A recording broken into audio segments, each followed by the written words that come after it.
¿Sabían ustedes que cada 20 segundos muere en el mundo un niño por consumir agua contaminada? ¿Sabían ustedes que en el año 2040 nos vamos a quedar sin agua? El estrés hídrico a nivel mundial va a ser del 30% aproximadamente. Hoy en día 1 de cada 9 personas en el mundo no tiene agua, mientras que 1.8 millones de personas están tomando agua contaminada. Entonces hay dos focos de personas, aquellos que no tienen agua y los que tienen agua, pero las condiciones no son aptas. Hay 7 millones en el mundo de personas que mueren por enfermedades relacionadas al agua contaminada, al agua de mala calidad, el agua residual. Muchos nos preocupamos de que no tenemos agua potable para consumir, pero ¿qué estamos haciendo con el agua que consumimos? Estamos desechándola al mar. El mar cada vez está más contaminado, los ríos, lagos, etcétera. El 82% en el mundo de población que carece de agua es rural, mientras que el 18% es urbana. Vimos hace 3 meses aproximadamente que salió una noticia en la ciudad del Cabo, en el África, es una gran ciudad que técnicamente se ha quedado sin agua.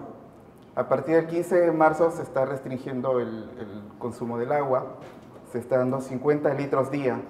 La Organización Mundial de la Salud nos dice que el consumo per cápita diario por persona debe ser por lo menos de 100 litros día.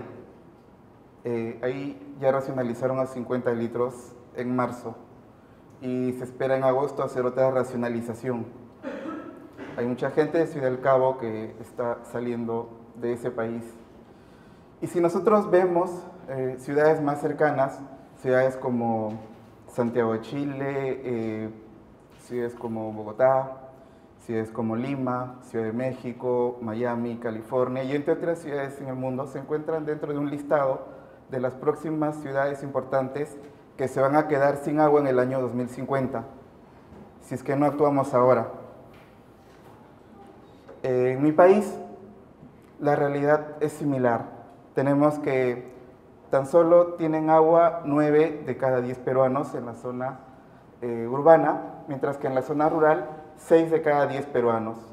El Ministerio de Vivienda, Construcción y Saneamiento, que es la entidad del Estado que regula y hace los proyectos de agua, dice que tenemos 86.1% de cobertura de agua. Sin embargo, al igual que en el caso de la luz, a veces los gobiernos nos dan datos maquillados. ¿A qué me refiero con esto? Los estándares internacionales nos dicen que para medir que una persona tenga agua, realmente tiene que medirse mediante 2 indicadores, que son la cobertura y la continuidad. Y este dato tan solo es de cobertura. Por ejemplo, Lima, ¿no?, que es la ciudad más importante del país, donde está centralizado el 80% de la economía, aproximadamente, y la tercera parte de la población, según las estadísticas, tiene una cobertura del 92%. Tan solo 8% de limeños no tienen agua en su domicilio. Pero si nosotros hablamos de la continuidad, tan solo el 75% de limeños. O sea que las cifras ya se agravan un poquito más. Y es que a veces creen que es suficiente con poner una pileta o suministrar con un camión cisterna o darles agua 3 horas al día o 3 horas interdiario o 3 horas por semana, como es en algunos lugares. Y ese es el caso de Lima. Hay zonas en el interior del país que están peor. Para Lima, y en realidad para el Perú, se dice que en el año 2030 sí vamos a sentir seriamente los estragos de esta problemática. Aquí tenemos un estudio de SUNAS, que es la Superintendencia Nacional de Servicios de Saneamiento de Perú, que es el órgano regulatorio del agua. Cuando nosotros hablamos de servicios básicos, tenemos que hablar de organismos regulatorios, de la Ley General de los Servicios Públicos, de la Ley General del Agua, etcétera, etcétera. Y vemos que hay distritos en Lima, todos ellos son de Lima. Por ejemplo, San Isidro, que es uno de los distritos más acomodados de la capital, el consumo per cápita diario por persona es de 448 litros por día. La Organización Mundial de la Salud nos dice 100. Pero tenemos zonas, como por ejemplo Pachacamac, que consumen 36 litros de agua al día, menos que Ciudad del Cabo inclusive. vemos esa desigualdad. En promedio, Lima está en un consumo de 140 litros diario por persona, sobre los estándares de la Organización Mundial de la Salud. Ciudades como París, Madrid están en 120 litros. Pero ¿qué pasa con estas personas que consumen bastante agua? No quiere decir que toman más agua, sino que tienen distintas actividades como tienen piscinas, jardines, algunos hacen deportes de aventura y otras actividades que al final eleva su consumo.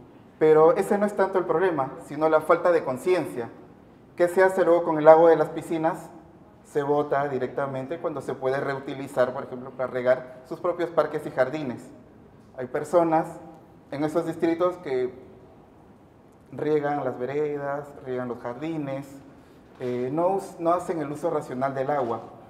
Lima es la segunda ciudad capital más importante en el mundo, situada en un desierto, después del Cairo. Sin embargo, el Cairo tiene un río muy caudaloso, el cual suministra de agua. Lima no. Lima tiene tan solo 3 ríos pequeños, que están en 3 cuencas hidrográficas, que son el Rímac, el río Chillón y el río Lurín, cuya producción de agua es insuficiente. Tan insuficiente que en la época en que no llueve en el Perú, que es de abril a fines de noviembre, Lima técnicamente se quedaría sin agua. Efectivamente, no hay agua para suministrar. Entonces, ¿qué han hecho? Un sistema que se encuentra a 4.500 metros sobre el nivel del mar, basado en 19 lagunas y 4 grandes represas, en las cuales se almacena el agua para distribuirla en la época donde no hay lluvia. Estos 330 millones de metros cúbicos se suministran de abril a noviembre, porque si no Lima se quedaría sin agua. Y considerando que la economía se concentra en Lima y las grandes empresas están ahí, pues agua para personas, para comunidades y para la industria. El gobierno, bueno, casi todos los gobiernos prometen cobertura de agua al 100%, pero ciudades como Lima y otras tienen un grave problema. No serviría de nada tener la infraestructura lista en redes y en alcantarillado si no se tiene fuentes de agua. Entonces el problema no es tanto la inversión, sino que no se tiene fuentes de agua. Hacer un proyecto, para que se den una idea, en Lima, un proyecto de agua, más o menos demora desde la concepción de la idea hasta la implementación 7 años. Pero para una persona que no tiene agua, 7 años parece un mundo. Es más, creo que ustedes en septiembre, me parece que en septiembre, tuvieron un desastre natural que trajo muchas complicaciones, muchos problemas. Y ahí nosotros hemos aprendido a que podemos vivir, por ejemplo, sin luz, sin computadoras, sin internet, pero ¿pudieron vivir sin agua? No. Vivir sin agua es imposible. Entonces, nosotros, como organización, estamos buscando muchas fuentes de agua alternativas a las del gobierno.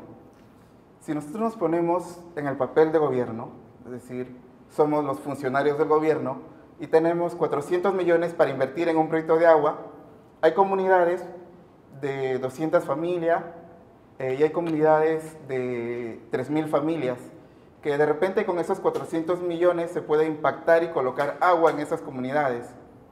Y si ustedes fueran los funcionarios del gobierno, ¿cuál de las dos comunidades elegirían? ¿A o B? B. Porque se habla de eficiencia en el gasto, eficiencia en la gestión pública, contraloría y una serie de situaciones. Porque así como nosotros, como emprendedores sociales, buscamos impacto, ellos también buscan impacto. Pero lamentablemente, por buscar mayor impacto e impactar en zonas y comunidades mayores, están descuidando pequeñas comunidades, ¿no? Que son las comunidades marginadas.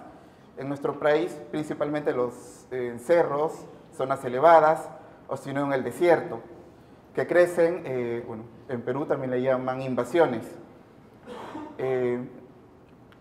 Eso es lo que está pasando. Por ejemplo, en Lima tenemos dos realidades. Aquellas familias que tienen agua en su domicilio pagan por el metro cúbico, es decir, 1.000 litros de agua, En dólares sería medio dólar.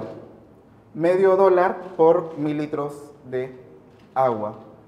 Mientras que las familias que no tienen agua tienen que agenciarse de alguna manera y para ello le compran a camiones cisterna. Esos camiones cisternas venden el agua entre 6.5 a 13 dólares el metro cúbico.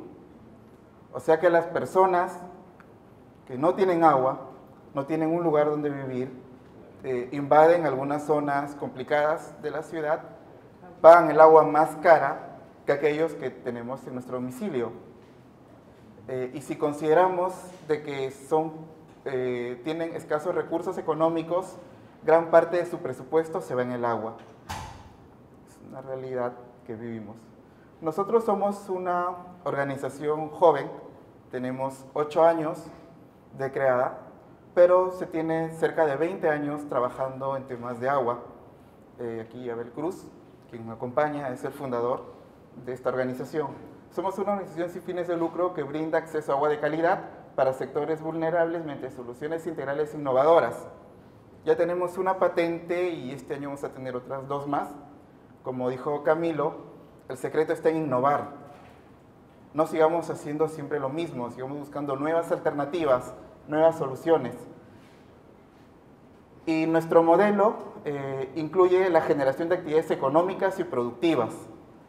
O sea, no solo le damos agua a las personas que no tienen, sino también generamos actividades económicas como la agricultura, la crianza de animales menores, reforestación y otras actividades que la población genera para que a partir de ello puedan hacer sus emprendimientos, sus negocios, mejoren su calidad de vida, porque ahora el agua es de calidad, mayor alimentación, porque ahora tienen alimento balanceado, ¿no? Carne, vegetales, frutas, verduras, etcétera. Y sobre todo, mejoran su situación económica, ya que muchos de ellos están haciendo actividades con comunidades aledañas. Nuestra visión es ser un referente internacional que lidera un ecosistema participativo y aprovecha sosteniblemente los recursos hídricos. Nosotros, si ven en internet y ponen ONG, Movimiento Peruano Sin Agua, hemos visto que ya hemos tenido repercusión internacional. Hay cerca de 80 medios de comunicación internacionales que nos han visitado para ver nuestros proyectos y nuestras tecnologías. Estas son las principales tecnologías que nosotros tenemos para impactar en nuestra población beneficiaria, siendo la primera de ellas el atrapanieblas. Como pudieron apreciar en el video, el atrapanieblas es una tecnología muy económica, es de fácil instalación, ¿no han visto?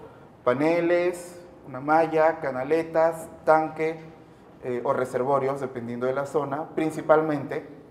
Obviamente existen tipos de atrapaniebla, tipos de malla, etcétera, ¿no? Dependiendo de la zona. O tipo de infraestructura, si es que hace bastante viento, requeriremos parantes de acero o de algún metal, ¿no? Porque hay zonas cercanas al mar que si ponemos cualquier metal se oxida, pero hay zonas en las cuales hay madera, en fin, ¿no? Eso lo vamos a ver en breves momentos. Este sistema atrapanieblas es el que ha tenido mayor repercusión en nuestra tecnología, porque el más económico está más o menos en $300, y con $300 por un panel de 6 por 4 metros, es decir, 24 metros cuadrados, se generan entre 200 a 400 litros de agua por panel al día, efectivamente. Si nosotros vemos que la Organización Mundial de la Salud nos dice que una persona en per cápita debe consumir 100 litros, un hogar de 4 familias, podría abastecerse con un panel atrapanieblas cuya inversión es, como les digo, a partir de $300. Es totalmente económico, es ecológico, hemos ganado algunos premios por este sistema, y la característica más importante que ha sido resaltada por muchos medios internacionales y muchos organismos es que no requiere energía eléctrica para generar agua, lo cual nos permite estar en zonas inclusive vulnerables. Un proyecto de agua en cerros o en el campo es muy costoso por la parte logística. Por ejemplo, en zonas elevadas, hablando de Perú y otras ciudades de Latinoamérica, implicaría construir primero una carretera que bordee todo el cerro. Pero no es suficiente con una carretera, porque la maquinaria tiene que hacer redes internas, ¿no? Zanjas, excavaciones, entubar, cerrar. ¿Se imagina la infraestructura que se requiere? Entonces, en algunos casos es costoso. Dos, tenemos un sistema que genera agua a partir del aire. La humedad atmosférica tiene agua. Así como en el atrapanieblas capturamos agua de la niebla y de la neblina, del aire también se puede generar agua. Este sistema, a diferencia del otro, sí utiliza energía eléctrica, pero se puede combinar con la fuente solar, la fuente eólica, etc. Tenemos un vehículo que ya está casi, estamos terminándolo, al cual hemos denominado Aquamóvil. El Aquamóvil es un vehículo que genera agua del aire, la analiza, la potabiliza y la distribuye en zonas que han sido afectadas por desastres naturales como terremotos, tsunamis, deslizamientos, huaicos, huracanes, entre otros desastres que podrían haber en muchas latitudes. Y cuando no hay desastres, estamos generando, o vamos a generar, mejor dicho, agua para zonas vulnerables. El agua del subsuelo es una tecnología convencional, es una tecnología que se utiliza en muchos países del mundo. También la integramos a nuestros sistemas, ya que a veces extraer agua de la naturaleza pues no es fácil en cualquier lugar. En muchas zonas son estacionales, por ejemplo tenemos ciudades en el país donde hay neblina 9 meses del año. ¿Y qué se hace en esos 3 meses? La población necesita continuidad. O almacenamos, o si no, lo añadimos como otra fuente, que puede ser agua del subsuelo, generalmente. Tenemos también, me había salteado, el cloro ecológico, que es un invento nuestro, que tiene patente ya registrada. ¿Qué es? Es una máquina que elabora cloro para la última etapa de cloración del agua potable. ¿Cuál es la diferencia? Que el cloro convencional que nosotros utilizamos, que proviene de las empresas prestadoras de servicio de agua en el mundo, utiliza un tipo de cloro. Ese cloro reacciona con las enzimas de algunos alimentos, así como con las enzimas de las carnes. ¿Lo sabían? Ya, muy bien. Esta tecnología no reacciona. En otros casos, genera para algunas personas resequedad de la piel, para otros irritación a los ojos, etc. Esta tecnología no genera eso. Es una tecnología limpia, ha ganado algunos premios también. DIGESA, que es la Dirección General de Salud de Perú, es el principal consumidor en el país. Y la Organización Mundial de la Salud tiene 20 máquinas, que ya las viene probando en distintas partes del mundo, y pues todas han sido muy favorables. También hacemos el tratamiento de los residuos, tanto los residuos generados a partir del agua, como los residuos sólidos. Porque si tenemos residuos sólidos, ¿dónde arrojan esos residuos sólidos? ¿O dónde van a terminar? Sí, en el basurero, pero luego, al final terminan en el mar, en los ríos, en los lagos. Efectivamente, entonces nosotros también dentro de nuestro modelo sostenible estamos tratando los residuos orgánicos. Hemos empezado con los orgánicos. ¿Okay? La siguiente etapa, todo tipo de residuos. Tenemos un sistema tradicional, como saben, venimos de Perú, que fue la cuna del Imperio Incaico, y pues el Imperio Incaico desarrolló muchas tecnologías también. El Yacutarpuy es un sistema de cosecha de lluvia, que se utiliza también en otras latitudes, se puede generar agua de la lluvia. El nuestro tiene algunas modificaciones y algunas innovaciones que generan agua de calidad.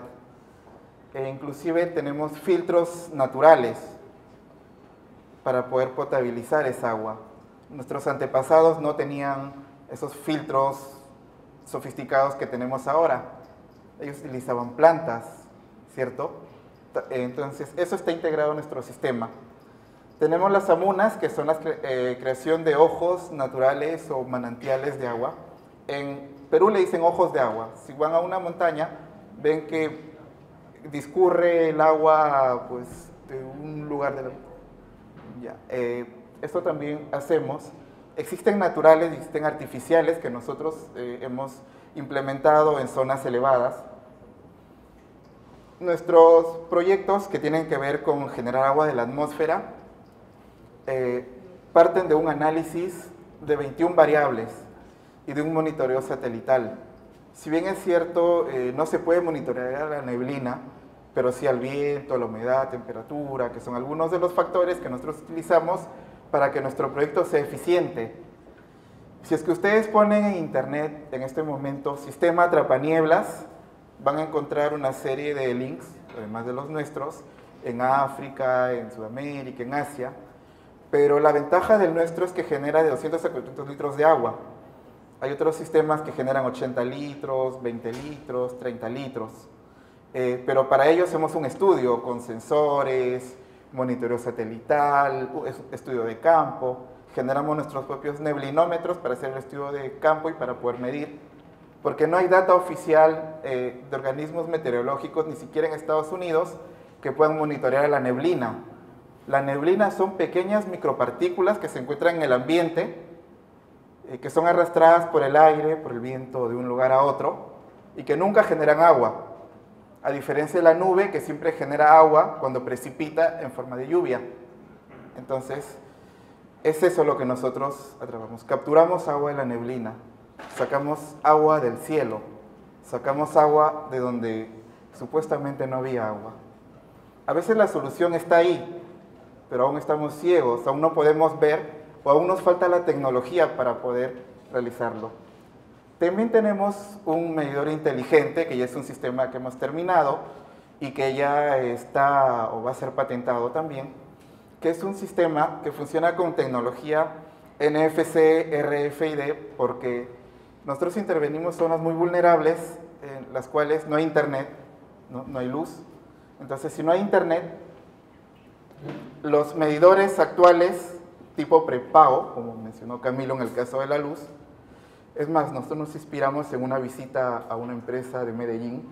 Ellos tienen sus sistemas integrados, ¿no? El servicio del agua, la luz, el teléfono integrado. Entonces, nosotros hemos, a partir de ello, diseñado un medidor que funciona con NFC, así como esas tarjetas de recarga del metro o de algún vehículo público. Acercamos esa tarjeta a un medidor y se recarga. Ahora, dirán, ¿por qué se tiene que recargar? Porque tiene que haber un pago. El pago no es a nosotros porque la Ley General de los Servicios Públicos impide que en cada país cualquiera pueda suministrar agua. Tiene que pasar por un marco regulatorio y etcétera, y como ONG no es nuestro interés. Nosotros instalamos los sistemas gratuitos, capacitamos a la población y pues luego hacemos los controles y verificaciones para que el sistema se encuentre siempre funcionando. Pero, ¿qué hacemos? Generamos juntas de usuarios de agua, ¿no? Las capacitamos, fortalecemos totalmente capacidades para que puedan mantener el sistema. Pero, ¿qué sucede? Es una realidad en mi país que de las 2020 juntas de agua creadas a nivel nacional, 61% tienen problemas porque no todos pagan el agua que consumen a la junta de agua.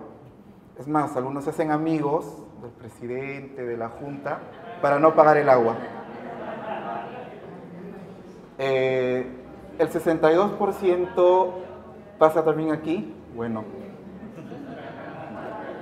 Entonces, ¿qué pasa? Que nosotros no somos el Estado y no tenemos para subvencionar a esa comunidad, que ahora ellos recargan su propia agua. Y en realidad no es que no tengan recursos, porque ellos gastaban, como les decía, de 6.5 a 13 dólares por el agua al consumir de un cisterna. De repente es un tema cultural, pero no pensar mal. Pero eso es lo que está sucediendo. Entonces nosotros, con el medidor prepago, pues, y ya está aprobado, va a ser patentado también, las personas recargan su tarjeta, pasan por ahí y mientras tienen la tarjeta en el medidor, se está llenando agua a su domicilio o a su reservorio. Y para no hablar de dinero, porque a veces el dinero es un tema coyuntural, sobre todo en los servicios públicos, hemos creado una nueva unidad. Estamos decidiendo entre si son aquabytes o si son gotitas de agua. Pero esa tecnología ya la tenemos y ya está implementada. Y tenemos un set de aplicaciones, AquaP le hemos llamado, mediante el cual nosotros controlamos nuestros proyectos a distancia. Por ejemplo, tenemos una aplicación en el cual el poblador nos llama y nos dice, tenemos 5.000 litros de agua, ¿cuánto de cloro le echamos? Entonces ponemos en nuestra aplicación y nos dice, ok, bajo tales parámetros, en nuestro caso DIGESA, que es el organismo que regula los parámetros del agua, nos dice que debemos echarle 25 mililitros, échale 25 mililitros. Y en zonas donde hay internet, tienen su aplicación para celular y ellos directamente utilizan esta herramienta para que puedan gestionar su sistema de agua de manera adecuada. ¿Se imaginan que tengan todo instalado pero echen mayor cantidad de cloro de la permitida? Ya no sería, digamos... bueno, estos son algunos de los premios obtenidos durante los 8 últimos meses en la organización. Ganamos el desafío Google a nivel nacional el primer lugar, a nivel latinoamericano quedamos en segundo lugar entre 2.300 ONGs, ganamos también el desafío CEMEX Tech de México, ganamos el Premio Nacional del Ambiente, en mi país el Premio Antonio Brac, otorgado por el Ministerio del Ambiente, es uno de los más importantes, en realidad el más importante. Lo ganamos en primer lugar en categoría ecoeficiencia. También ganamos el premio, un premio en Moquegua, que es, vieron al inicio un video en una comunidad de una región que se llama Moquegua y ganamos el primer puesto. Y también ganamos el Premio Nacional Cultura del Agua, categoría ecoeficiencia en el uso de los recursos hídricos, otorgado por la Autoridad Nacional del Agua de Perú. El trabajo que nosotros venimos realizando ha tenido repercusión internacional. Esos son algunos de los medios que nos han visitado. Está la BBC de Londres, CNN en español, New York Times, está la revista Forbes de México y entre otros medios, y nacionales también, los cuales han visto nuestros proyectos y el impacto social que venimos generando. Tenemos alianzas estratégicas nacionales con principales empresas e internacionales, como podemos ver ahí en la lámina. También convenios con universidades, tanto nacionales como internacionales, con quienes realizamos nuestros proyectos, los estudios, las investigaciones. Tenemos un programa de voluntariado en distintas áreas, como pueden apreciar ahí. Tenemos voluntarios internacionales, por ejemplo, el lunes está llegando una voluntaria belga, ahora tenemos un británico, un norteamericano, luego está yendo un alemán. Hace 2 meses tuvimos la visita de MIT. Ellos hicieron un sistema atrapanieblas, pero solamente captó 15 litros día.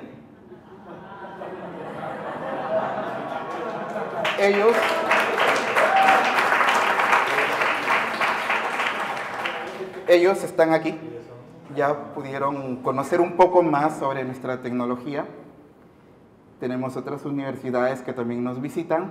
Y ahora brevemente, pues lo que nos pidieron un poquito, orientación, consejos de cómo ha sido nuestra experiencia de participar en el desafío Google. Parte del desafío Google eran 2 etapas.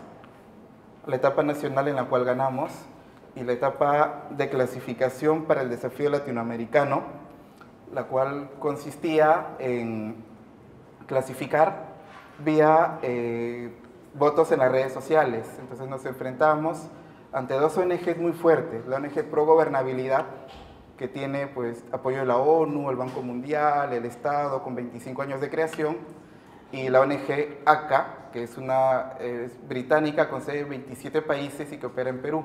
El detalle era de que teníamos una competencia muy fuerte y teníamos que ver todos los medios posibles para poder captar votos. Al final creo que les ganamos por algo de 450,000 votos a la segunda y clasificamos al desafío latinoamericano y pudimos obtener un segundo lugar, haciéndonos acreedores de $500,000 para implementar nuestro proyecto. En este caso, pues el proyecto involucra hacer toda una solución integral autosostenible, porque hasta la fecha nosotros habíamos hecho pequeñas implementaciones de cada una de las tecnologías en zonas pequeñas. Este proyecto sí ya va a ser integral. Bien, finalmente, pues dejarles como reflexión que siempre estén innovando, siempre sean perseverantes. No fue fácil, tampoco es fácil acceder a los fondos. Nosotros hemos generado un equipo técnico especializado en formulación de proyectos, algunos de ellos son innovadores, otros son inventores, otros tienen patentes.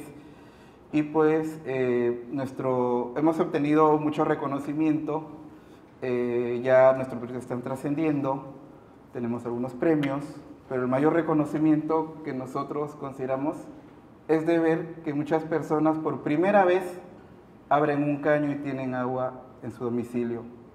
En realidad no saben lo reconfortante y lo hermoso que es cambiar vidas, generar miles de historias felices como la del señor Catacora.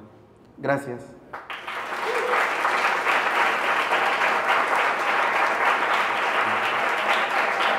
¿Perdón? De alguna manera, ¿quiénes están detrás de la parte, verdad, inventiva y ese componente técnico? Tanto el señor Abel Cruz y mi persona somos los que diseñamos las soluciones. Tenemos gran experiencia y conocimiento técnico. Hemos trabajado por ejemplo, yo trabajé en la empresa de agua del país, he visto políticas públicas trabajando en la presidencia del Consejo de Ministros.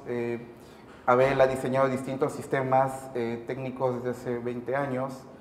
Y también tenemos universidades con las cuales hacemos investigación colaborativa, tenemos algunas otras asociaciones, hemos hecho alianzas también con algunas ONGs que de manera participativa pues colaboramos. El agua y la luz, por ejemplo, son dos necesidades siempre básicas, o un tema ambiental. Hay muchas asociaciones inclusive que nos llaman y con sus recursos económicos implementan su sistema, porque ellos son agrícolas y van a obtener alguna actividad económica. Comprar el agua pues es caro para ellos. Pero sí, tenemos un equipo nacional muy especializado y tenemos, pues, como les mencioné, alianzas con algunas universidades extranjeras. En Haití, la Universidad de Washington, por ejemplo, trabajamos colaborativamente con ellos. Navarra, todos los años viene. Una fundación holandesa que se llama Creating Water Foundation, que también todos los años viene. Entonces, de esa manera mejoramos nuestra tecnología y fortalecemos nuestro equipo técnico. ¿Es de nombre cloro o realmente es una, tiene que tener mucho tecnicismo, ¿verdad? ¿Alguna modificación en la molécula del cloro? Muy buena pregunta. Sí es cloro, ¿no? Porque justo nos han dicho eso antes. En realidad es cloro porque no huele nada. Inclusive en mi país las piscinas deben tener la cantidad de cloro por 10 que el agua para consumo humano, hasta el punto que a veces cuando ya están nadando bastante se siente el olor de cloro, ya no podemos continuar. En el caso de ellos, no, por ejemplo, lo probaron, pero si en las piscinas, ¿no? Y a veces el cliente les dice, si no huele a cloro, no está clorado. Pero realmente sí, nuestro producto sigue el mismo proceso. El cloro convencional se hace por electrólisis, el nuestro también. La electrólisis es una separación de moléculas, echas sal y agua y se obtiene cloro e hidróxido de sodio por acción de la energía eléctrica. Pero la innovación nuestra justo está en los electrodos que utiliza. Los electrodos son de un material distinto que hace que no tenga olor, ni color, ni sabor y sea mejor y más económico que el convencional. Pero sí es cloro. Sí, por ahí. ¿Cuál fue el proceso de escogerlo y qué recomendaciones tienen a los empresarios de cómo Ok, hay que hablar de rentabilidad y negocio siendo una organización sin fines de lucro, ¿cierto? Pero también somos sin fines de quiebra.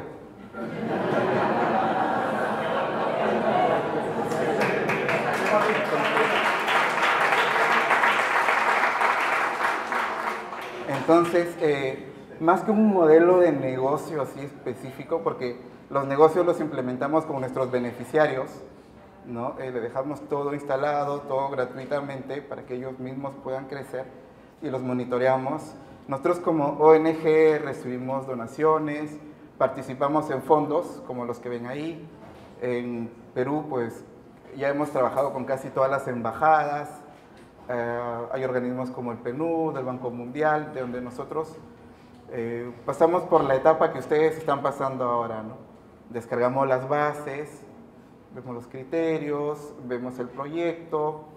Nosotros, para que el proyecto tenga éxito, vemos bastante la parte de indicadores, ¿no? Y hay un indicador principalmente económico que siempre nos ha dado, digamos, mayor ventaja respecto a los demás, es la cantidad de agua que se genera por panel, ¿no? ¿Cuánto le cuesta al Estado darle agua a una persona?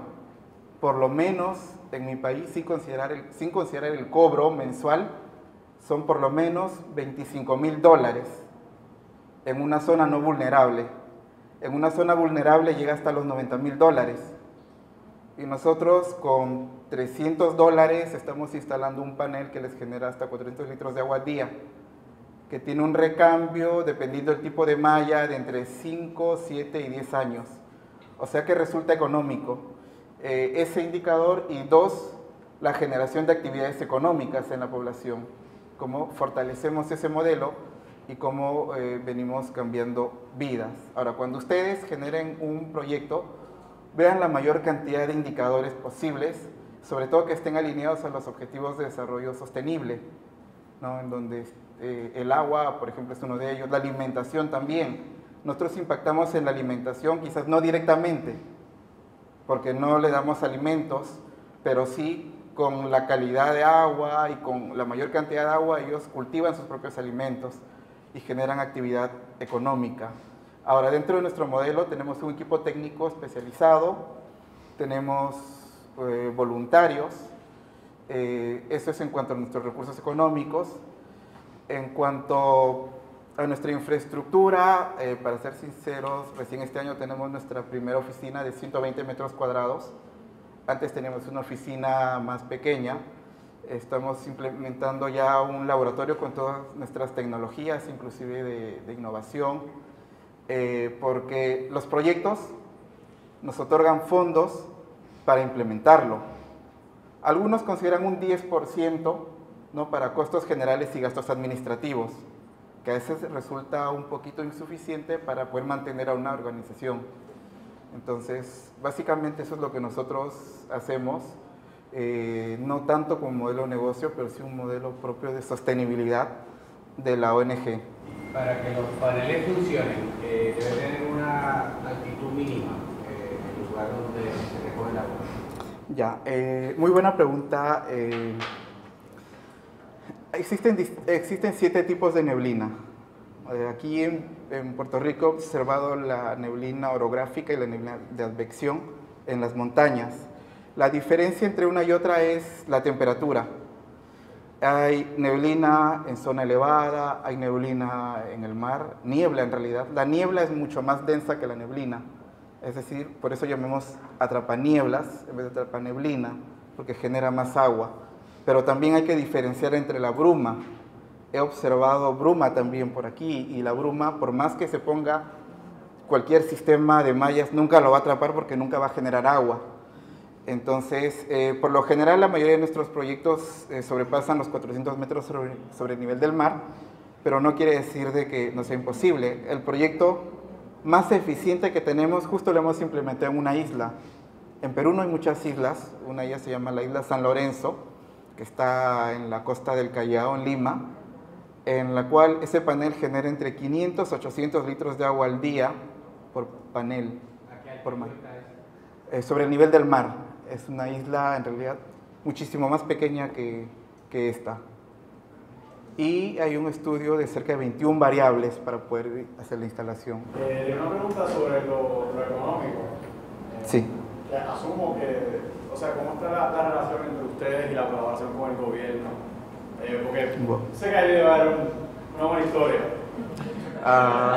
Y esa es la parte que me gustaría poder saber cómo va.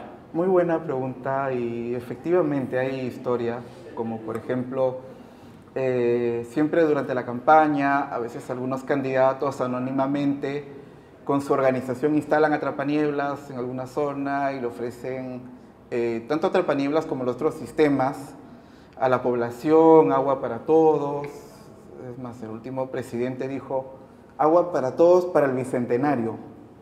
Perú cumple 200 años en el 2021 y supuestamente íbamos a tener agua para todos en el 2021. Al mes de iniciado su gobierno dijo agua para todas las zonas urbanas. Pero vemos que las zonas urbanas en su mayoría tienen agua. Bueno, hoy en día, como seguro algunos ya saben, ese presidente ya no está.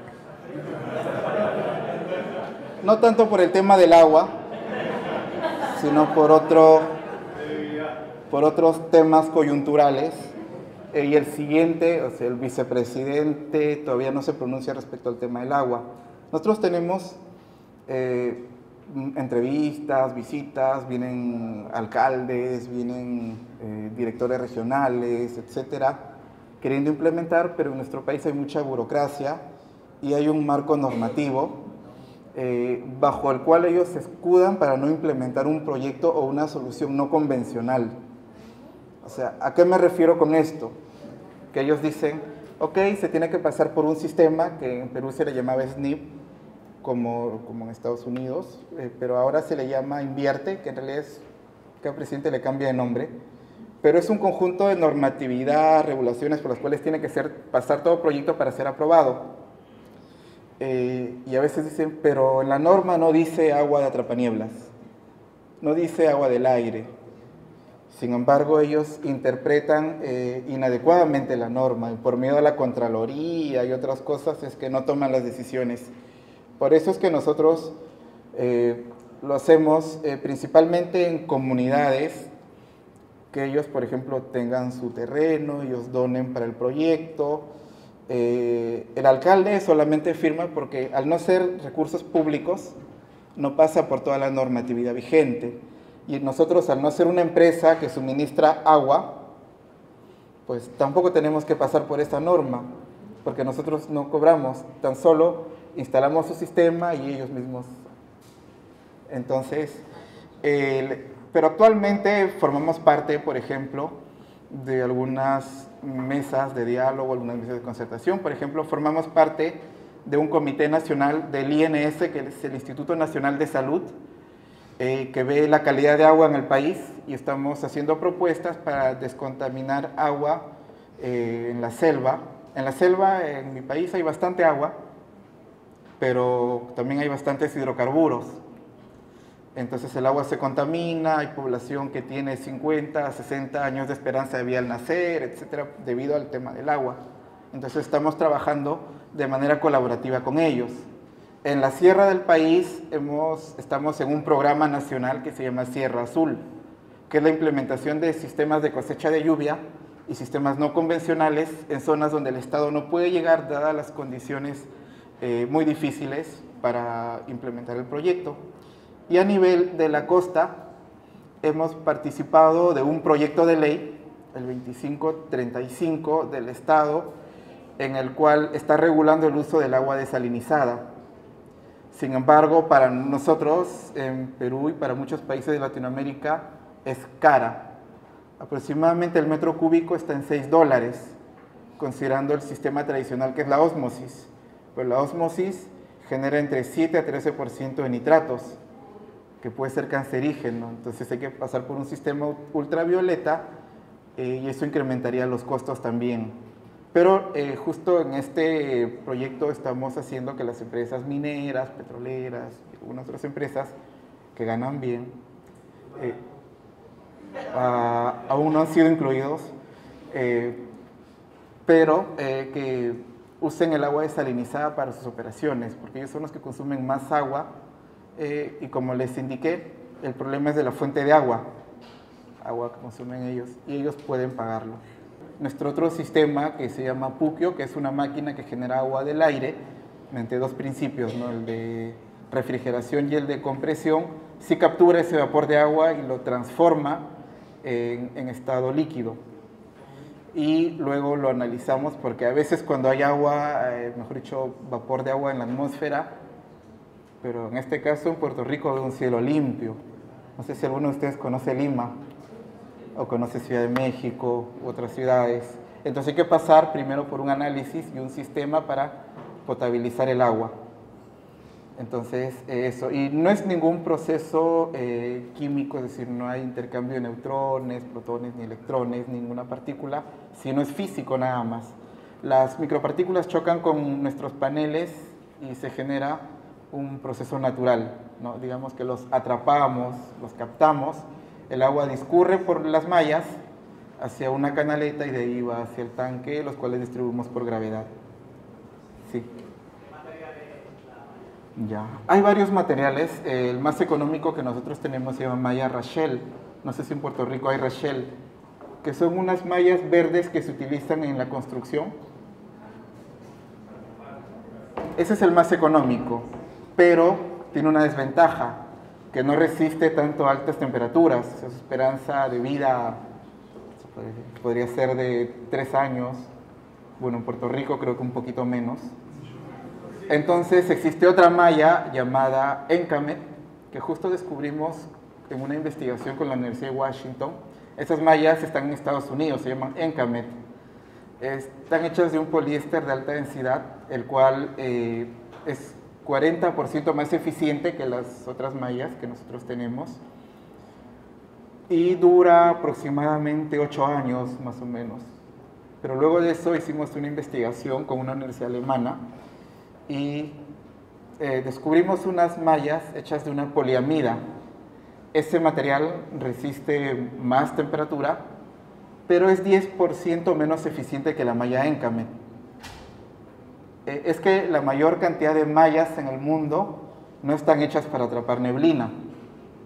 Es por eso que a partir de esta experiencia nosotros con la Universidad Nacional Mayor de San Marcos de Perú estamos haciendo nuestra máquina para generar mallas a partir de botellas descartables. Y así cada persona, cada comunidad que tenga escasos recursos y quiera sus sistemas atrapanieblas, nos trae sus botellas y le hacemos su atrapanieblas. Ok, gracias.